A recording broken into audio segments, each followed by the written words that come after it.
بسم اللہ الرحمن الرحیم بسم اللہ الرحمن الرحیم۔ را کے پر اور باریک ہونے کی صورتوں کے بعد آج سبق نمبر 19 ہے، اس میں الف کے بارے میں بات بتائی گئی۔ الف پر ہوتا ہے یا باریک ہوتا ہے، تو یہ بات ہم عملی طور پر پڑھ چکے ہیں۔ یہاں صرف اشارہ کر رہا ہوں کہ اس ساری بات کا خلاصہ کہ موٹے حروف مستعلیہ کتنے ہیں؟ 10 ہیں۔ کتنے ہیں؟ 10۔ 7 تو وہ ہیں جو دائمی ہمیشہ موٹے پڑے جاتے ہیں، جیسے خص، غو، قنطر، ٹھیک ہے۔ اور 3 عارضی ہیں جو کبھی پر اور کبھی باریک پڑے جاتے ہیں۔ نمبر 1 الف، نمبر 2 لام، نمبر 3 واو، ٹھیک۔ اب الف کا قاعدہ کیا ہے؟ الف سے پہلے موٹا حرف ہو، پر حرف ہو تو الف بھی پر پڑھا جاتا ہے۔ الف سے جیسے قول، جیسے قول، اور الف سے پہلے باریک حرف ہو تو الف باریک پڑھا جاتا ہے، جیسے کانا، ٹھیک۔ را کی صورتیں ہم پڑھ چکے، اسی طرح لفظ لام کی صورتیں بھی پڑھ چکے کہ لفظ اللہ سے پہلے زبر پیش ہو تو پر پڑ جاتی ہے، ٹھیک ہو گیا۔ تو لہذا 10 حروف، ان میں سے 7 دائمی ہمیشہ پر پڑ جاتے ہیں اور 3 عارضی تفخیم ان میں ہوتی ہے، وہ عارضی طور پر کبھی پر کبھی باریک، ٹھیک ہے۔ تو 7 کو حروف مستعلیہ کہتے ہیں اور جو 3 ہیں ان کو شبہ مستعلیہ بھی کہتے ہیں، ٹھیک ہو گیا جی۔ بس یہ سارا خلاصہ ہو گیا۔ آگے اسی طرح سبق نمبر 20 میں نون ساکن اور تنوین کا فرق بتایا، بالکل آسان عام کا۔ نون ساکن جو ہے وہ کیا ہے؟ لکھا ہوا ہوتا ہے، آقا من۔ تنوین جو نون تنوین ہے وہ لکھا ہوا علامت ہوتی ہے، کبھی 2 زبر، کبھی 2 زیر، کبھی 2 پیش، ٹھیک ہو گیا۔ نمبر 2 نون ساکن وصل وقف ہر حالت میں پڑھا جاتا ہے، لیکن جو نون تنوین ہے وہ وصل میں ملا کر پڑھیں گے تو پڑھا جائے گا، لیکن وقف میں وہ نہیں پڑھا جاتا۔ اور آخر میں نون ساکن لفظ کے درمیان میں اور آخر میں ہر جگہ آ سکتا ہے، لیکن تنوین صرف آخر میں۔ یہ سبق کا بھی خلاصہ ہو گیا، جیسے کفواً احد، لیکن درمیان میں شروع میں جیسے ان، عم، نون ساکن آگے درمیان، کن آخر میں آ گیا جی۔ آگے جی سبق نمبر 21، یہ ہے نون ساکن کے احوال، پھر اس کے بعد میم ساکن کا احوال۔ نون ساکن کے احوال کیا ہے؟ 4 ہیں، بتائیے گا۔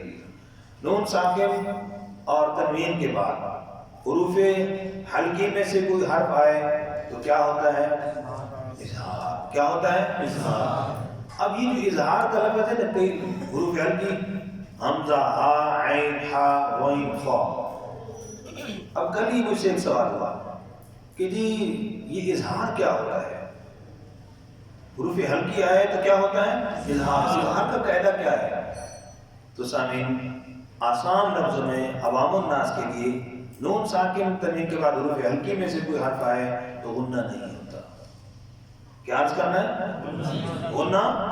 پھر کیسے پڑھیں گے؟ کہتے جیسے آپ پہلے پڑھ رہے تھے، جیسے ان، بولو ان، من، انعمت۔ اب جب کہتے ہیں اظہار کا قاعدہ کرنا تو کہتے ہیں اظہار کیا چیز ہوتی ہے؟ پریشان ہو جاتے ہیں، اس لیے کیا کہیں گے بھائی؟ غنہ نہیں۔ کیسے پڑھیں گے؟ جیسے پہلے پڑھ رہے تھے اسی طرح پڑھو، بس سمجھ آ گئی بات؟ چلیے آگے جی دوسرا کہہ رہا ہے، نون ساکن اور تنوین کے بعد حروف یرملون میں سے 6 حرف ہیں، کوئی حرف آ جائے تو ادغام ہوتا ہے۔ پھر ادغام 4 حرفوں میں ین، مو، یا، نون، میم، واو، ان میں ادغام مع الغنہ ہوتا ہے، ادغام مع الغنہ ہوتا ہے۔ اس کا مجموعہ ایک ینمو ہے، ایک ہے یو مینو، اور ایک مجموعہ ہے مانوی. یہ 3 مجموعے ہیں لیکن حروف وہی ہیں. ٹھیک ہے. اچھا تو یہ جو حروف یہاں آئیں گے نون ساکن اور تنوین کے بعد تو کیا ہوگا؟ ادغام مع الغنہ ہوگا. کیا ہوگا؟ ادغام مع الغنہ. جیسے ادغام مع الغنہ کی مثال فمن یعمل، بولے فمن یعمل. اچھا اب عوامی انداز سے یا بچے کو سمجھانے کے لیے کہ یہاں ادغام کیا ہے بیٹا، یہ جو نون ساکن کے بعد اگلے حرف پہ شد آ گئی تو یہ شد علامت کس کی ہے؟ ادغام کی. ساکن حرف کے بعد اگلے حرف پر شد نظر آئے تو کیا کہو گے؟ ادغام ہوا ہے. کیا ہوا بھائی؟ ادغام ہوا ہے. ٹھیک ہے. جر مجرور کے کہنے کی بات آج کر رہا ہوں. اور غنہ کیا ہے؟ آواز ناک میں جا رہی ہے تو غنے کا تعلق پڑھنے سے ہے، ادغام کا تعلق دیکھنے سے ہے اور دکھانے سے ہے. سمجھ آ گئی نا؟ تو دونوں صاف طریقے سے آسان طریقے سے سمجھ آ جائے گی کہ بیٹا ادغام ہے جیسے شاد نظر آ رہی ہے، غنہ ہے جیسے میں آواز ناک میں جا رہی ہے. سمجھ آ گئی؟ آگے جی دوسری صورت لام اور را، نون ساکن اور تنوین کے بعد لام اور را آ جائے پھر کیا ہوگا؟ ادغام ہوگا. جیسے من ربک، نون ساکن کے بعد را پہ کیا آ گئی؟ بولو. تو دیکھو بیٹا یہ جو آگے شد آ گئی تو یہ کس کی نشانی ہے؟ ادغام کی. اور ادغام غننے کے ساتھ بغیر غننے کے؟ ادغام بغیر غننے کے. دیکھو من ربک کا بیٹا آواز ناک میں نہیں جا رہی. مکمل ہو گیا قاعدہ ادغام مال غنہ ادغام بلا غنہ. تیسرا قاعدہ نون ساکن اقلاب کا قاعدہ. نون ساکن اور تنوین کے بعد با آ جائے، یہ بڑی توجہ کے ساتھ با آ جائے تو نون کو میم سے بدل کر، نون کو میم سے بدل کر اخفاء مع الغنہ، یعنی اخفاء غنہ مع الاخفاء کے پڑھیں گے. غنہ اخفاء کے ساتھ پڑھیں گے، غنہ اخفاء کے ساتھ پڑھیں گے. اتنی بات سمجھ آئے گا؟ جیسے من بعدی. اچھا دوسرا نام، دوسری بات اور سمجھنے والی کیا کہ ظاہری اس کا نام ہے اقلاب. آگے کہہ رہے ہیں ہوگا اخفاء مع الغنہ، تو یہ دونوں باتوں کا کیا مطلب ہے؟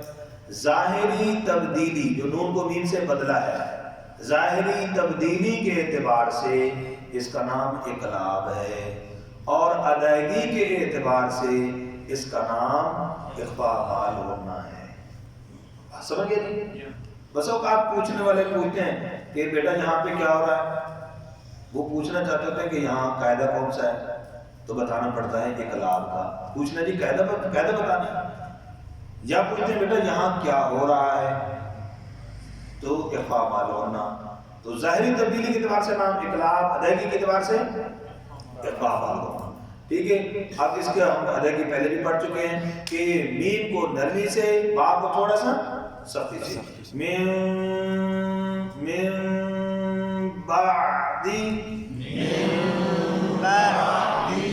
آگے چوتھا قاعدہ اخفاء نون ساکن اور تنوین کے بعد. پچھلے جو قاعدے گزر گئے حروف حلقی 6، حروف یربلون 6 اور با، ان 13 حرفوں کے علاوہ کوئی حرف آ جائے یعنی باقی 15 حروف باقی رہ گئے. ان 13 حروف کے علاوہ باقی جتنے حروف بھی ہیں ان میں سے کوئی حرف آ جائے نون ساکن تنوین کے بعد تو کیا ہوگا؟ اخفاء مع الغنہ. کیا ہوگا بھائی؟ اخفاء مع الغنہ. اب اخفاء کا مطلب کیا ہے؟ جیسے آنتا، بولیے اخفاء مع الغنہ. تو اخفاء کیسے کہتے ہیں؟ دیکھیے بھی غننے میں آواز زبان نون کے مخرج سے سختی سے لگتی ہے. جیسے نون مشدد کا کیا ہوتا ہے بھائی؟ غنہ. ان، بولے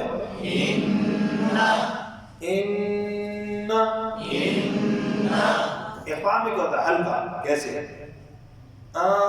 یہ زبان نون کے مخرج سے یوں لگتی ہے آرام سے. آتا تو بعض دوستوں کو غلط فہمی لگ جاتی ہے، وہ سمجھتے اخفاء کا معنی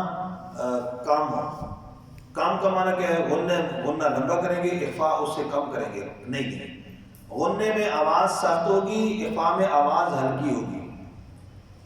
غنے میں آواز سخت ہوگی جیسے ان، اور اخفاء میں آواز ہلکی ہوگی بھائی، مقدار میں فرق، مقدار دونوں کی ایک ہے۔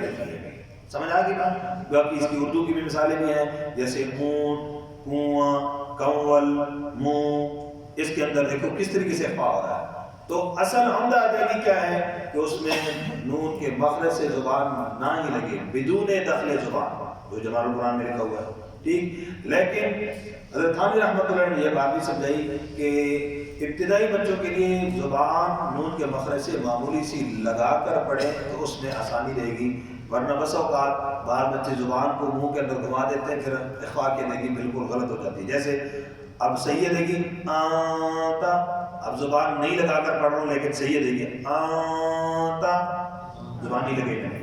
اب زبان نہیں لگائیں گے، جو بچہ غلطی کرتا ہے وہ عرض کرو، جیسے آتا، اب زبان کو گھما دیا، آواز خراب ہو گئی، تو اس احتیاط کے لیے تو یہ نون ساکن کے جو قاعدے تھے انہوں نے عرض کر دیا۔